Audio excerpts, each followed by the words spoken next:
ហេតុអីម៉ាក់ប៉ាទាំងអស់គ្នាស្ដីបន្ទោសឲ្យកូនហើយអត់ដឹងថាត្រូវបង្រៀនកូនបានដល់របៀបណាបើជាពីការស្ដីបន្ទោសហើយមកបង្រៀនកូនវិញតើលោកអ្នកអាចធ្វើបានអត់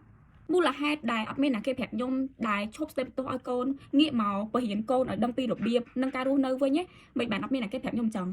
ទាំង3ក្បាលនេះគឺជាឈុតដើម្បីបង្រៀនកូនឲ្យកូនលោកអ្នកមានវិជ្ជាជីវៈនិងការរស់នៅដោយមានស្តង់ដារហើយនិងអនាម័យ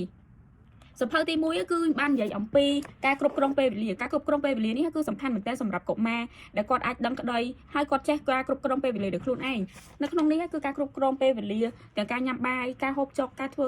ការលេងឬក៏ការគ្រប់គ្រងនៅពេលគាត់នៅសាលាអញ្ចឹងមិនមានពេលណាដែលអាចធ្វើលោកឡំគ្នាបានទេហើយបន្ទាប់មកគឺអរិយាប័ត្រក្នុងការរស់នៅអរិយាប័ត្រក្នុងការរស់នៅនេះពិតជាសំខាន់ណាស់សម្រាប់កុមារព្រោះយើងត្រូវបង្រៀនគាត់ចាប់ពីក្មេងរហូតដល់គាត់មានវ័យធំអញ្ចឹងគាត់នឹងដឹងពីរបៀបការរស់នៅមានសុជីវធម៌ជាងមុនឲ្យចេះគ្រប់ចាស់ទុំនិងជាពិសេសគ្រប់ខ្លួនឯងហើយឲ្យគាត់មានការឯករាជ្យរស់នៅដោយខ្លួនឯងហើយសភៅទាំងអស់នេះគឺបង្រៀនដោយរបៀបបែប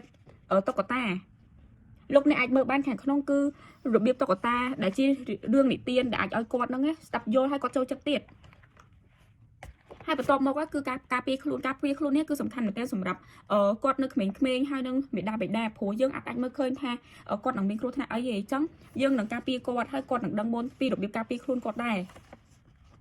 ដូចនៅក្នុងនេះចឹងគឺមានចំណោទហើយមានសំណួរហើយមានប្រស័យឲ្យគាត់តាក់តងហើយឲ្យគាត់នឹងអាចឆ្លើយសំណួរបានទាំងអស់ហ្នឹងអញ្ចឹងនៅពេលដែលគ្រូថ្នាក់មកដល់គាត់នឹងដឹងថាអូកន្លែងនេះគ្រូថ្នាក់ហើយគាត់នឹងដឹងថាគាត់នឹងត្រូវជៀសវាងពីកន្លែងហ្នឹងដើម្បីកុំឲ្យមានការគ្រោះថ្នាក់ទៀត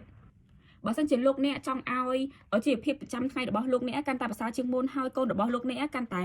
មានសុជីវធម៌ជាងមុនអាចធ្វើការជាវជាមួយនឹងសភៅទាំង3ក្បាលនេះបាន